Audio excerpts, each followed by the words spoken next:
নমস্কার বন্ধুরা, সুমিতার হেসেলে সবাইকে স্বাগতম। তো বন্ধুরা, অনেক তো ধরনের রেসিপি আমি আজ আপনাদের করে দেখিয়েছি। আজকে আপনাদের করে দেখাবো পেঁপে আলু দিয়ে ডিমের ঝোল। কিন্তু বন্ধুরা, ডিমটা আমি গোটা দিব না, ভেজে দিব। তো চলুন কিভাবে এই রেসিপি করি। তো প্রথমে আমি এখানে ডুমো ডুমো করে আলু ও পেঁপেগুলো কেটে নিয়েছি। দেখুন, আমার যতটা প্রয়োজন আমি সেই পরিমাণে পেঁপে ও আলু কেটে ধুয়ে নিয়েছি। আর এখানে মশলার জন্য আমি নিয়েছি একটা বড় সাইজের পেঁয়াজ, রসুন বেশ কিছুটা, আর নিয়েছি এক কোয়া আদা, টমেটো, কাঁচা লঙ্কা।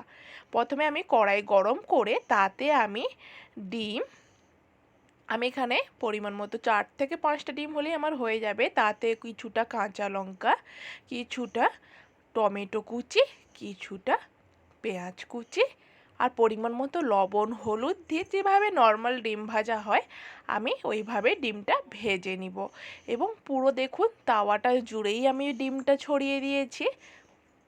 আমার ডিমটা যখন দেখব আমার নিজের প্রান্তটা হয়ে এসেছে লাল হয়ে, অথবা ডিমটা একটু ভাজা ভাজা মতো হয়ে গেছে, আমি সেই সময় একটি হাতা দিয়ে ডিমটা দুভাঁজ করে নেব।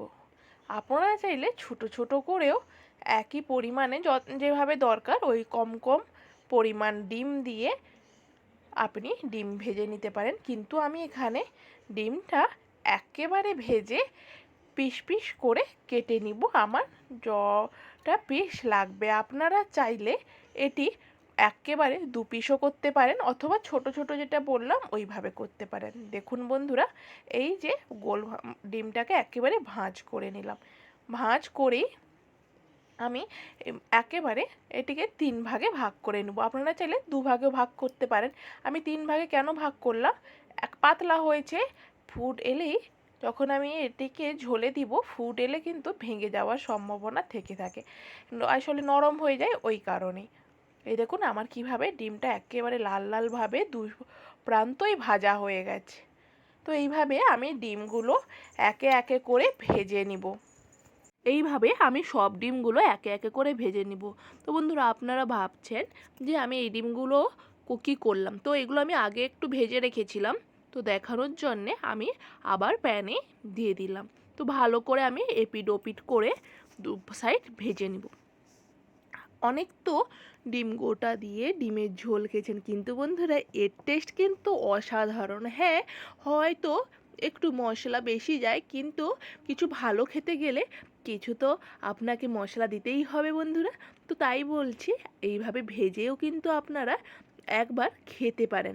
কেমন হয়েছে অবশ্যই একবার ট্রাই করতে পারেন। তো আমি প্রথমে একটা কড়াই নিয়ে নিয়েছি, তাতে দিয়েছি গোটা গরম মশলা। গোটা গরম মশলায় আছে দারচিনি, এলাচ, লবঙ্গ। এরপরে আমি এতে দিয়ে দিব রসুনটা, যে আমি থেঁতো করে রেখেছিলাম ওই রসুন থেঁতোটা আমি দিয়ে ভালো করে একটু ভেজে নেব। একেবারে লাল করব না, একটু ব্রাউন হলেই আমি এতে যোগ করে দিব একেবারে মিহি করে কুচিয়ে রাখা পেঁয়াজ কুচি।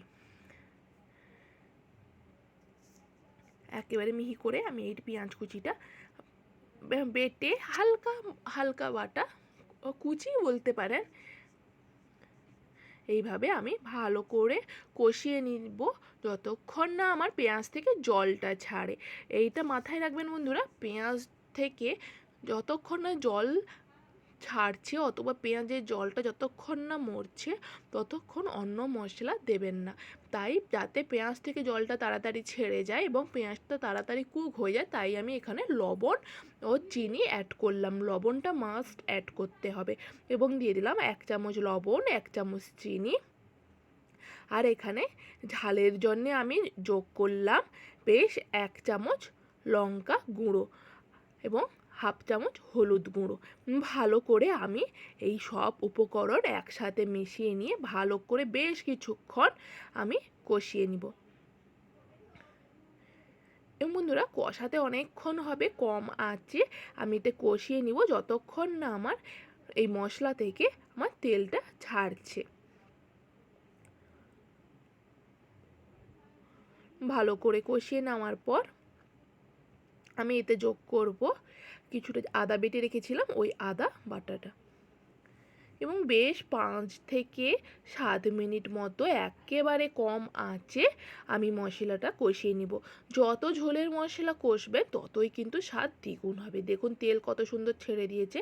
এতে এবার যোগ করে দিব কেটে রাখা আলু এবং পেঁপে। এবং এই উপকরণ দেওয়ার পর আমি এতে দিয়ে দিব লবণ।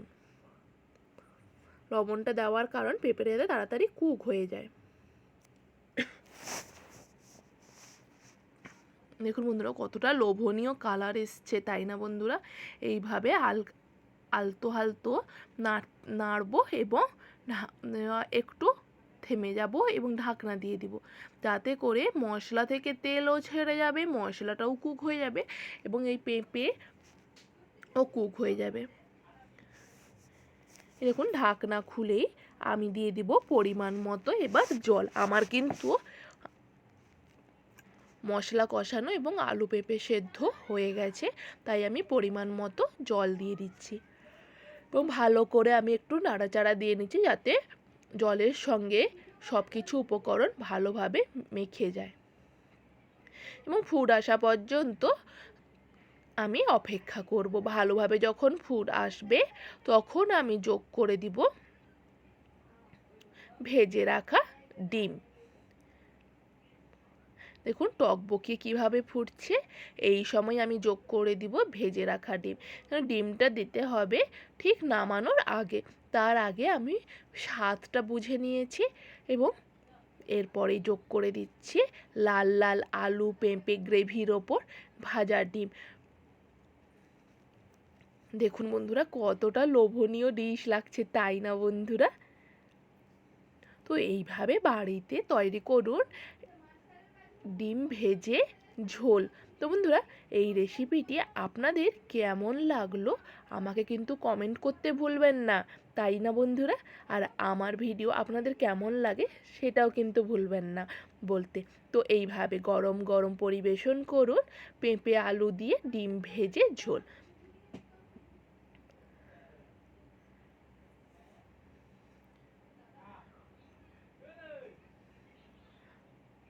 তো বন্ধুরা কে কোথা থেকে আমার এই ভিডিও দেখছেন অবশ্যই কিন্তু কমেন্ট করে বলবেন, আর এই রেসিপি আপনাদের কেমন লাগলো সেটাও বলবেন।